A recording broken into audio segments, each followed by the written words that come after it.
I think to really ask questions and beat stuff around and not believe that whatever you're going to learn here is something that was taught to you.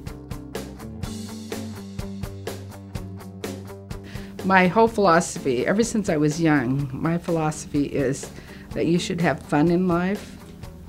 And people don't understand it, but to me, work is fun. I get a lot of pleasure out of work. Nobody ever knew what the future looked like in that field. And whoever did, they were probably wrong.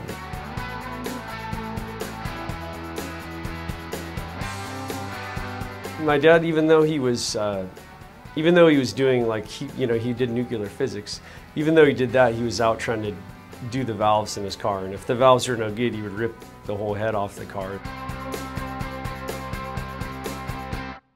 If the herd instinct is everybody wants to go over here, Virgil's he's not even going to ask why they're all heading over here. He's going to head off in this direction simply because that avenue is pretty much spoken for. It's saturated. You might as well try a different route.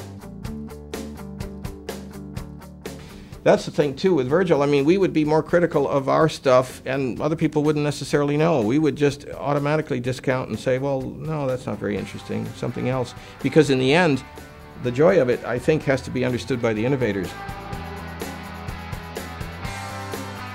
It's just coincidental that my wife and I know Betty so well, and then we make this completely independently make this recent discovery in the building.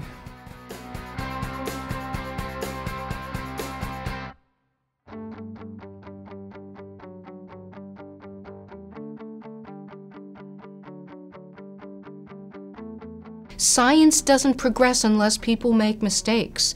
In fact, probably no one progresses unless you make a mistake. And so this building is premised on providing opportunities, and those opportunities include opportunities for making mistakes.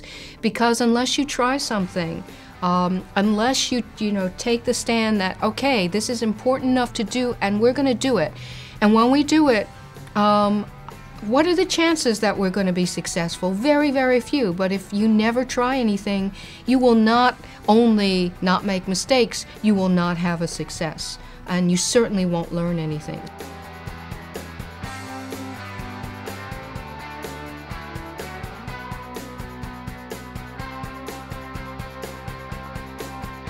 UC Santa Barbara is extremely grateful to you, Virgil and Betty, for your extraordinary generosity.